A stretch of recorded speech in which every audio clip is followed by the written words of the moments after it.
¿Qué tal? ¿Cómo están amigos y amigas de esta comunidad? Hace unos días platicábamos con ustedes sobre la integración del equipo de Claudia Sheinbaum rumbo al 2024 y dábamos a conocer los distintos nombres que lo integran, entre estos, por supuesto, el del ex gobernador de Chihuahua, Javier Corral, un personaje que vaya que ha generado diversos comentarios, sobre todo de la oposición, particularmente del Partido Acción Nacional, así como también del Revolucionario Institucional, pero también de varios de sus voceros en los medios de comunicación que han lanzado constantes diatribas y señalamientos con muy poco sustento. Voy a platicar precisamente con Javier Corral. Javier, ¿cómo está? Muy buenas noches, buenos días, gracias por acompañarnos. Muchas gracias, Jesús. Un privilegio platicar contigo como siempre. Igualmente, Leo Zuckerman lanza, estaba leyendo su tweet, su X, su posteo, como se dice ahora, este señalamiento en torno a torturas, en torno a que metiste a la cárcel a un ex colaborador. Yo lo primero que te preguntaría, en un momento, un ambiente donde se está discutiendo tanto precisamente el asunto de la libertad de expresión, la responsabilidad de los medios, ¿cómo entendemos esta postura de Leo Zuckerman? Que cuando uno lo escucha y cuando uno lee tu posteo, Javier, pues queda claro que se lanzó sin ningún tipo de sustento. Bueno, es que realmente la época que vivimos, una época de polarización, donde hay mucho encono, hay también mucha magnificación, hay muchas mentiras, hay mucha diatriba y lamentablemente uno de los grandes víctimas, vamos a decir así, de este fenómeno de polarización política es el derecho a la información, pero también el compromiso con la verdad. En aras de salir al paso, en términos de sus preferencias o atender simple y sencillamente instrucciones de quienes prefieren, se lanzan acusaciones indebidas, se hacen denostaciones y, por supuesto, señalamientos calumniosos como el que ayer hizo en tercer grado Leo Zuckerman, que desde hace ya varias ocasiones había referido este asunto, pero ahora directamente él sostuvo que yo había encarcelado y torturado a uno de sus ex colaboradores, que por cierto, pues es uno de los personajes que fueron llevados a la justicia en Chihuahua al ser copartícipe de la corrupción de César Duarte e incluso con quien actualmente colabora. Pues es parte de esta definición que muchos medios y comunicadores tienen. Evidentemente actúa como un vocero del PRIAN en reacción a mi incorporación al equipo de la doctora Claudia Sheinbaum, pero lo hace pues de una manera calumniosa, digo yo, fuera de toda ética, ausente cualquier compromiso profesional, cualquier compromiso con la verdad, porque en lo que se ha convertido Leo Zuckerman, pues es en un defensor de corruptos y en un calumniador. Ataca a quienes disienten del PRIAN o de la coalición que impulsa a Xochitl Gálvez y se lanza a atacar directamente con este tipo de expresiones. Yo he conversado esta mañana con algunas personas que me han asegurado que la empresa Televisa no es la que está detrás de, de esta calumnia, sino que es el mutuo propio, son los propios intereses de Leo Zuckerman en su compromiso con el PRIAN el que lo ha llevado a cometer este señalamiento tan fuera de, pues no solamente de toda verdad, sino incluso de una lógica de disputa política, porque me acusó de haber torturado y luego decir que esta persona estuvo en la cárcel injustamente, que porque se le quería comprometer con un testimonio que acusara a Duarte, pues yo creo que ni siquiera supo plantear el asunto. Y no lo supo plantear porque él sabe que James Barús es un corrupto en Chihuahua, él lo sabe perfectamente, y sabe también perfectamente que es mentira lo de la tortura, pero miente a sabiendas que miente, porque estamos en una época en la que ya no hay ningún tipo de límite, no hay un escrúpulo, ¿no? Ahora, él se ampara en la protección que le brinda Televisa, porque le ha conferido amplios espacios para denostar al propio presidente de la República, obviamente a la doctora Chemba, a todo lo que signifique la 4T. Y ahora que yo me sumo a este grupo plural de personas que colaborarán en la elaboración del plan de gobierno, la emprende contra mí. En un momento, por cierto, Jesús, muy plástico y muy ilustrativo del nivel en el que este personaje ha caído. No solamente me ataca a mí, sino que hace una verdadera apología de Rubén Moreira. O sea, ¿quién lo diría, no? Uno de los personajes que hasta hace pocos años era señalado por el PAN como uno de los protagonistas de una de la mayor corrupción política en el país. De hecho, el PAN buscaba, pedía cárcel para los Moreira, el actual dirigente del partido Marco Cortés. Bueno, es un momento complejo, porque es un momento de mucha polarización. Sin embargo, no debemos de permitir que este tipo de calumniadores por lo menos queden impunes con su sola opinión. Obviamente, pues comprenderás que yo tengo ni el de réplica ahí, ni tengo posibilidades como las tiene él de tener una televisión abierta a su servicio para calumniar. Entonces yo lo que hice fue contar la historia de James Barús en mi Twitter, en mis redes sociales, para que la gente supiera a quién está defendiendo Zuckerman. Debo decirte que me parece un momento en el que se están suscitando estas, pues por supuesto que vale la pena en ocasiones tomar medidas legales. Obviamente yo no creo en la acción penal.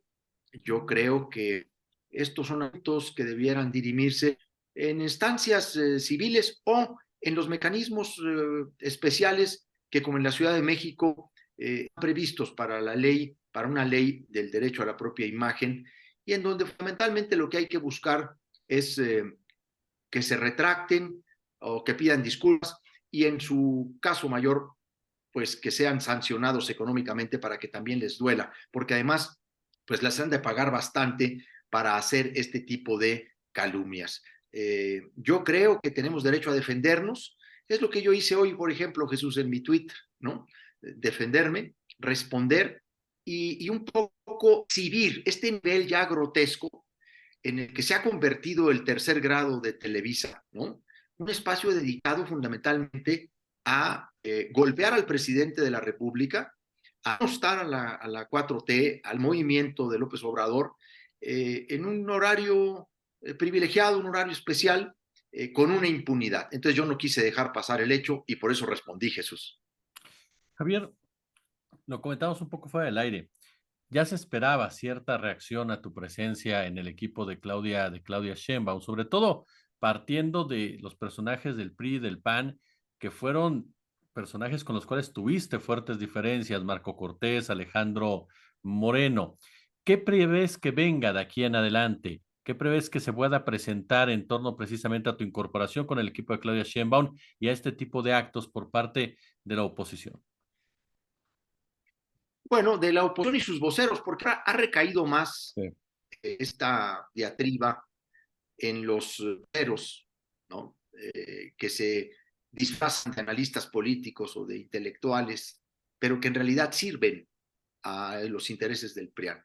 Mira, la doctora Claudia Sheinbaum lo dijo, nos lo comentó, nos lo advirtió, va a arreciar la guerra sucia, porque carentes de ideas, ayunos de propuestas, tienen que recurrir a la diatriba y a la calumnia. Cuando no hay posibilidades de convencer, eh, entre otras cosas, pues porque es una coalición impresentable, la del PRIAN, una coalición amasada en la corrupción, en la impunidad, en la búsqueda de recuperar privilegios, canonjías. Es lógico que recurran a ese tono. Yo he dado por hecho que vendrá una campaña permanente como se está dando. Por supuesto, en mi estado la ha impulsado la gobernadora María Eugenia Campos y no de ahora, tiene 2 años denostándome, una campaña mediática por el control que ejerce a través del presupuesto público de la gran mayoría de los medios de comunicación. Ahora también ha arreciado allá las descalificaciones. Sin embargo, yo estoy muy tranquilo y muy convencido de mi decisión. Debo decirte que yo considero que con la autora Claudia Sheinbaum se abre una nueva etapa en la que habrá la posibilidad, pues no solo de continuar el legado histórico de López Obrador en términos de su reforma social y en términos de su papel histórico de derruir las estructuras del viejo régimen, ¿no? De derruir los privilegios que se habían conquistado por la élite económica y política.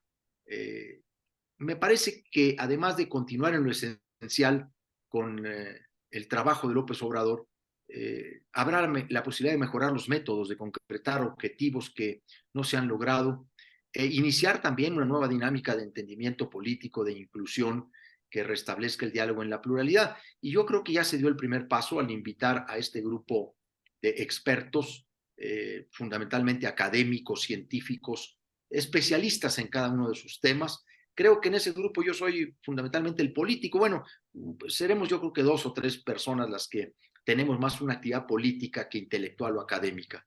Y además a mí la particular invitación que ella me hizo para integrar una propuesta en materia anticorrupción, pues me motiva y me entusiasma y me resulta muy, pero muy esperanzadora, porque ella tiene un compromiso con un gobierno honesto.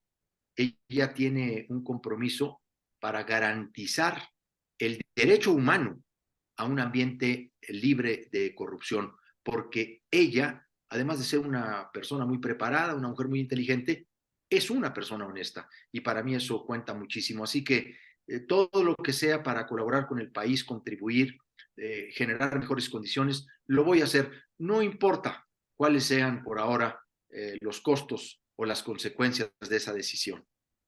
¿Cómo empezar, Javier, para combatir precisamente la corrupción, que es uno de los grandes flagelos? ¿Por dónde comenzamos?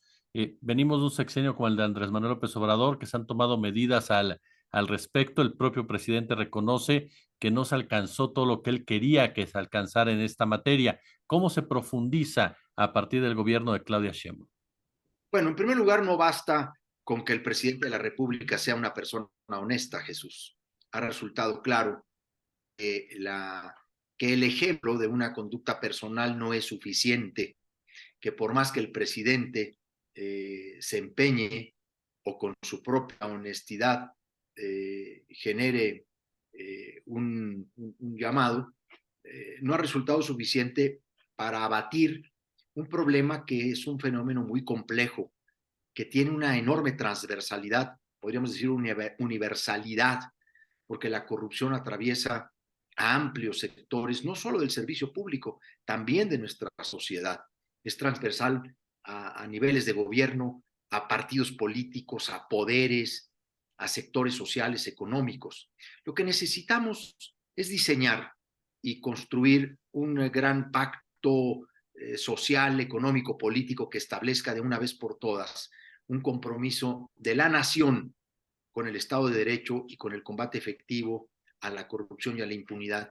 Y hablo de un pacto, de un gran acuerdo social, obviamente en donde estén las élites económica, política, mediática de este país, la sociedad en su conjunto, para establecer las bases de un modelo que aminore los riesgos mediante una verdadera prevención en la comisión de actos de corrupción y que cuando ésta se presente, que cuando ésta se produzca, haya efectivos mecanismos de sanción, de castigo, de persecución y, por supuesto, medidas resarcitorias que recuperen el dinero robado. Porque pues no se trata solo de meter a la cárcel a las personas, en realidad de lo que se trata es de recuperar lo robado. Y a mí me parece que el reto que nosotros tenemos en este grupo es primero el de convocar a organizaciones y grupos que han estado organizados, que han estado vinculados, perdón, preocupados y ocupados por el tema de la anticorrupción o de la corrupción en México, a dialogar y a revisar realmente cuál es el diagnóstico que tenemos en el país sobre el fenómeno, qué áreas qué poderes, qué niveles toca, cuáles son las medidas que en lo preventivo tenemos que desarrollar y luego también en lo que es la política de represión o de persecución de la corrupción. Yo te quiero decir que necesitamos incluso evaluar este sistema nacional anticorrupción que se generó cuando gobernaba Enrique Peña Nieto y que tiene problemas en su diseño original y que no ha sido aplicado. Me parece que tenemos la obligación también de revisar la estructura de la administración pública, no solamente federal, sino de los estados, las fiscalías, cómo funcionan las fiscalías anticorrupción, pero particularmente necesitamos concentrarnos en un tema que es el hoyo negro o que es la zona donde se produce en mayor medida la corrupción, que son las contrataciones públicas, la revisión de las entidades que ejercen el mayor gasto, que ejecutan el mayor gasto de recurso público. Necesitamos generar innovación tecnológica. Tenemos que ser capaces de una reforma administrativa que mejore trámites, que acorte tiempos, que facilite servicios a los ciudadanos para irle cerrando el campo y el camino a los corruptos y a la corrupción. Porque siempre estamos hablando ya del fenómeno cuando se ha producido. Tenemos que ir a, a minorar, a bajar el riesgo de que se cometan actos de corrupción. Y eso lo vamos a hacer con medidas de innovación tecnológica, de digitalización de trámites, lo vamos a hacer con tiempos y procedimientos muy claros, con transparencia, con índices muy claros que midan la eficiencia, la eficacia del gobierno, porque aparejado con el derecho el derecho humano a un ambiente libre de corrupción, está aparejado otro derecho fundamental, que es el derecho humano a una buena administración pública. Y hablo de derechos porque la autora Claudia Sheinbaum ha hablado de un gobierno de derechos, no un gobierno que solo ofrece servicios o que está ofreciendo servicios o que considera a la educación como un servicio, es un derecho de la gente. Y también el tener un ambiente libre de corrupción es un derecho ciudadano. Entonces tenemos que ir todos a construirlo y tenemos que generar un acuerdo y decir, bueno, ha llegado el día en el que el país tenga un Estado de Derecho, un compromiso con la ley y que la ley valga para todos. Mi querido Javier Corral, ex gobernador de Chihuahua, yo te agradezco muchísimo estos minutos para nuestra comunidad.